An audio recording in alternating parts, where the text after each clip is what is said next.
깊은 암흑 속 찬란히 빛을 내는 별들. 수백 수천 개의 별이 우주에 있는데요. 그런 별들이 탄생하는 이곳, 별들의 요람. 바로 창조의 기둥입니다. 이것은 허블 망원경이 촬영한 가장 아름답고 신비로운 이미지입니다. 아름다운 우주 이미지에는 성운이 참 많은데요. 이 또한 메시의 16으로 알려진 독수리 성운의 일부분입니다. 여름철 남쪽 하늘 은하수, 그곳의 뱀자리 꼬리 부분에 있는 어두운 암흑성운이죠. 지구로부터 무려 6500광년 떨어진 곳에 있습니다.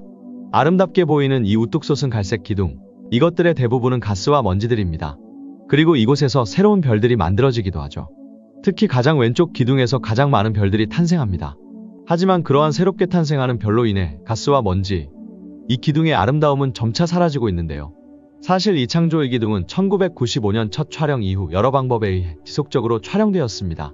그만큼 많은 사람들이 창조의 기둥의 신비롭고 아름다운 모습에 매료되기 때문이죠. 앞서 보았던 창조의 기둥을 찾아보시죠. 허셜 우주망원경이 촬영한 이미지 속 창조의 기둥은 마치 달려나갈 듯한 얼룩말처럼 보이기도 하고 두 발을 내밀고 있는 동물의 형상을 하고 있습니다. 하지만 그 안에서도 몽환적이며 신비로운 모습을 잃지 않고 유지하고 있죠.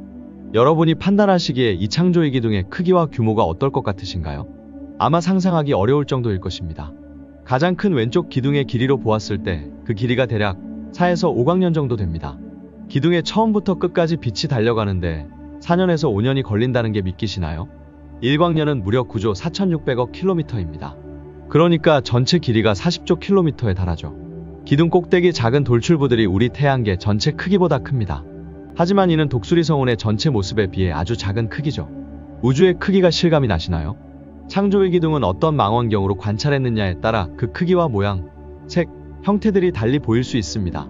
창조의 기둥 주변의 가스들은 수소, 유황 등이 있을 수 있습니다. 그 화학 원소들을 어떻게 착색, 합성하느냐에 따라 창조의 기둥 모습은 달라질 수 있습니다.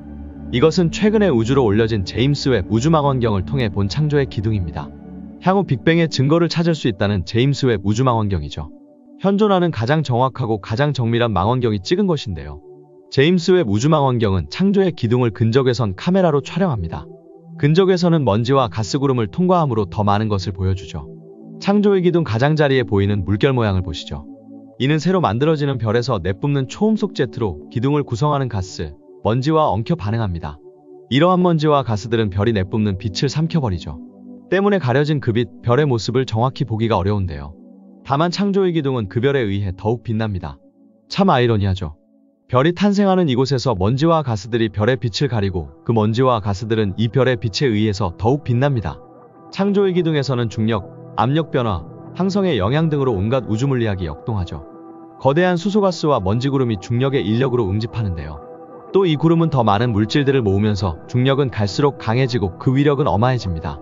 그리고 그것으로 인해 구름은 안쪽부터 붕괴를 일으키죠. 또 근처에 생성되는 거대한 별의 열, 초신성 폭발로부터 오는 충격파에 의해서도 구름 내에서 큰 압력 차이가 생겨나는데요.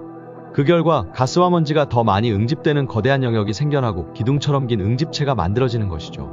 이후 근처의 거대한 별들에 의해 뿜어내는 강렬한 방사선과 강력한 항성풍은 기둥을 더욱 뚜렷하게도 합니다. 그러니까 창조의 기둥은 중력 붕괴, 압력 차이, 별들이 내뿜는 바람과 같은 여러 복잡한 영향력으로 인해 균형이 잡힌 뚜렷한 모양으로 만들어지는 것인데요. 이러한 역동성은 가스와 먼지가 응집된 거대한 구름 덩어리를 만들어 우리로 하여금 경외심을 갖게 하죠. 하지만 창조의 기둥에서는 또 다른 역동성, 별도 탄생합니다. 압력과 중력 변화로 인해 기둥안은 점점 더 밀도가 높아집니다. 내부에 존재하는 중력들이 서로를 응축시키고 가열하는데요. 밀도가 아주 높아지는 곳부터 구름이 무너지기 시작합니다.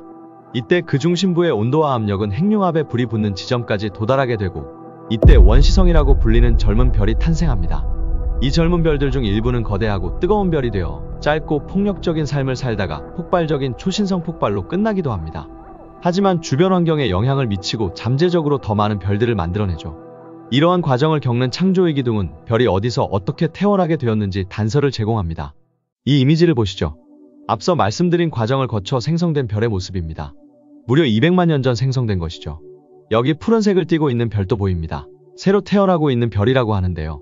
태양보다 5배나 무거운 별입니다. 이 별의 빛은 너무나도 강력한 자외선을 가지기에 곧 주변의 가스와 먼지를 걷어낼 것입니다. 그럼 더 뚜렷이 별들을 확인할 수 있습니다. 사실 이 별들의 탄생으로 인해 가스와 먼지가 거쳐지면 이 기둥은 사라지게 됩니다. 이곳에 6000년 전 초신성 폭발이 있었을 수도 있다고 하는데요. 창조의 기둥과 우리 인류와의 거리는 7천광년. 초신성 폭발의 충격파로 인해 이 기둥들이 사라져버렸다면 아마도 광속이 도달하는 시간 때문에 아직 지구에서는 그 사라짐을 관찰하지 못하고 있는 것인데요. 1000년 뒤 그 사라짐, 파괴를 볼 수 있을지도 모릅니다. 하지만 추측일 뿐입니다. 창조의 기둥을 만들어낸 성운, 그 모습에 대해 더욱 자세히 알아보죠. 성운은 성간물질과 수소, 헬륨, 먼지로 이루어진 구름입니다. 성간물질은 은하내의 항성 사이나 항성 바로 근처에 존재하는 물질이나 에너지인데요.